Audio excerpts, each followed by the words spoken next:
नमस्कार बच्चों, आज हम पढ़ेंगे हिंदी ऐच्छिक। पुस्तक का नाम है अंतरा भाग 2, भरत राम का प्रेम, और इसके कवि हैं तुलसीदास जी।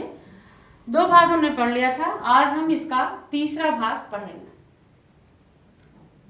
तीसरे भाग में बच्चों जो दूसरा भाग था वहां तक भरत ने राम को वन जाने के बाद जो उनकी दशा हुई थी उसके लिए लोग उनकी माता को दोषी मानते थे, और भरत भी जब आए तो उन्होंने भी अपनी माता को ही बहुत भला बुरा कहा। ऐसी स्थिति में फिर उन्होंने ये सोचा कि इस तरह से माता को दोष देना ठीक नहीं है, क्योंकि ये मेरा ही दुर्भाग्य है।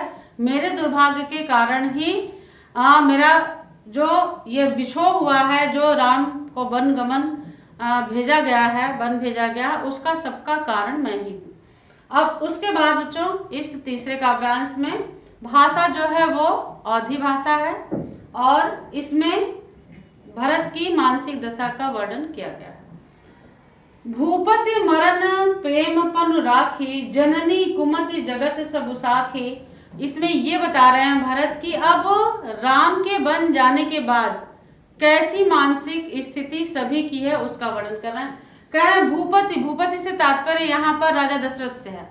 मरण प्रेम पनु राखी, कह रहे हैं कि राजा दशरथ जो थे वह अत्यंत प्रेम के कारण जब राम से बिछोह हुआ तो उनकी मृत्यु हो गई। जननी कुमति जगत सब साखी, और सारी माताएं जो हैं वह सभी उनके बिछोह में अत्यंत दुखी हैं।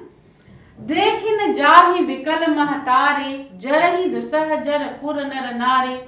भरत अपनी स्थिति का वर्णन करते हुए कह रहे हैं कि मुझसे उन सभी की स्थिति देख न जाहि विकल महतारी, विकल मतलब व्याकुल, महतारी मतलब माताओं को, मुझे अपनी उन माताओं को, व्याकुल माताओं को जो राम के बिछोह में इतनी अत्यधिक दुखी हैं, उनकी इस पीड़ा को देखा नहीं जा रहा है और वह अत्यंत व्याकुल है। और साथ ही जरहि दुसह जर पुर नर नारी, और साथ ही अयोध्या के सारे जो नगरवासी हैं वह भी उनके दुख में जल रहे हैं, दुखी हो रहे हैं। महि सकल अनरथ कर मूला, सो सुनि समुझ सहेहु सब सूला। कह रहे इस अनर्थ का जो कारण है वह मैं ही हूँ, लेकिन इन सारी बातों को जानते हुए भी मैं जीवित हूँ। अपने आप को ही वह दोषी ठहरा रहे हैं। सुनिबन गमन कीन्ह रघुनाथा, करिमुनि वेश लखन सिय साथा। मैंने सुना कि लक्ष्मण, माता सीता और राम किस तरह से मुनियों का वेश धारण करके वन को चले गए।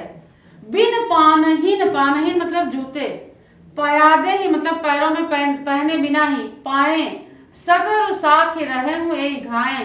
करेंगे जैसे लक्ष्मण जी और माता सीता और राम जी जिस तरह से गए उसका वर्णन उनके सामने हुआ था, तो उसको कह रहे हैं कि सुनी बन गमन। उन्होंने रघुनाथ के अर्थात राम के वन जाने का जो वर्णन था उन्होंने सुना कि वह कैसे बिना पैरों में जूते पहने ही और मुनियों का वेश धारण किए हुए वह वन को गए हैं। शंकर साखी रहे हुए ही घाए, कह रहे हैं कि मैं पापी हूँ और मैं शंकर की शपथ खा करके कहता हूँ कि मैं कैसा अधम व्यक्ति हूँ जो अभी तक इन सारी बातों को सुन करके भी जीवित हूँ। बहुर निहार निषाद स्नेहु, पुलिस कठिन और भय हूँ न बेहूँ। कह रहे हैं यहाँ पे भरत जी कि बहुर निहार निषाद स्नेहु, निषाद राज को सभी आप जानते हैं, उसने ही केवट की भूमिका में राम जी को, सीता जी को और लक्ष्मण जी को सरयू पार कराया था। तो कह रहे हैं कि वो जो उनके स्नेह रूपी मुख को, उनके मुख लगातार देखा था जिसने, केवट ने, उसको देख करके भी मेरे हृदय में छेद क्यों नहीं हो रहा है, अर्थात मैं दुखी क्यों नहीं हो रहा हूँ, कैसे मैं इस अपार दुख को सहन कर पा रहा हूँ। क्योंकि ये पता है कि जिस समय वह जा रहे थे राम, सीता और लक्ष्मण, तो उस समय उनके चेहरे पे कैसा भाव था इसको तो निषाद ने देखा था ना। तो कह रहे उसी निषाद को मैं देख रहा हूँ, तो मुझे वैसी ही पीड़ा का अनुभव क्यों नहीं हो रहा है। अब सब आँखिन देखे हुआई, जियत जीव जड़ सब ही सहाय।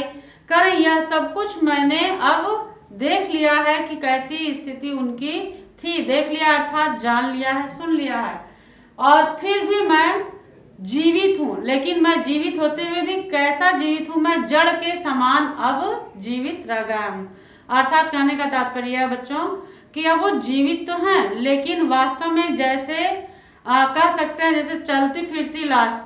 तो उनकी स्थिति, उनकी मनोदशा जो है अब ऐसी हो गई है जैसे जड़ होता है, जड़ है लेकिन फिर भी उसमें जीवन है।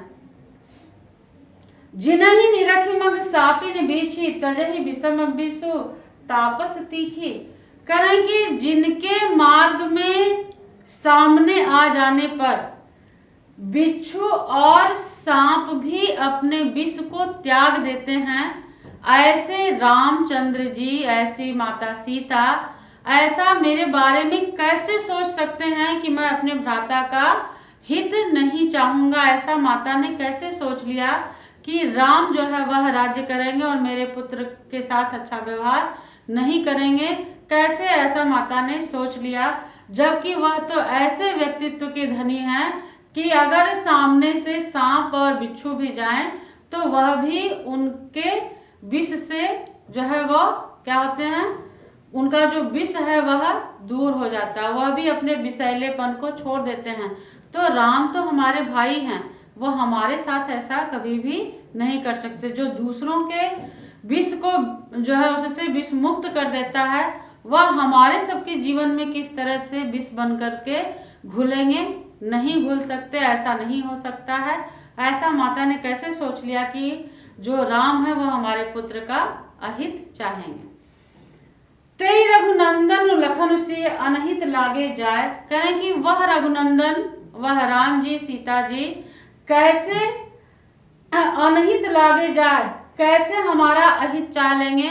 ऐसा माता ने क्यों नहीं सोचा, क्यों ऐसे वरदान उन्होंने मांगे जिनको देख करके सांप और बिच्छू भी मार्ग में अपने विष को त्याग देते हैं। ऐसे राम उनके पुत्र के प्रति ऐसी धारणा रखेंगे, ऐसे भाव रखेंगे।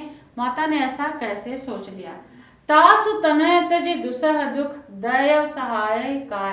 करें कि ऐसे व्यक्तित्व के धनी, ऐसे व्यक्तित्व वाले प्रभु राम उनके पुत्र के लिए अर्थात कैकेयी के पुत्र के लिए अर्थात भरत के लिए ऐसा कैसे सोच लेंगे कि उनके पुत्र को किसी भी तरह की पीड़ा हो।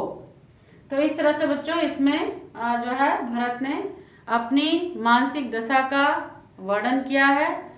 उस दशा का वर्णन किया है कि कैसे माता ने भी ऐसा सोच लिया कि राम उनके पुत्र के लिए जो है वो अहितकर होंगे, उनके लिए अच्छा नहीं सोचेंगे।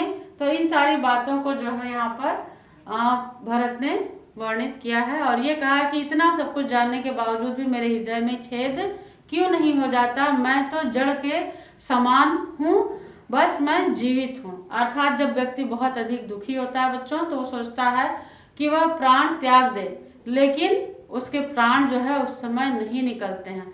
तो अत्यंत दयनीय दशा का यहाँ पर वर्णन किया गया है।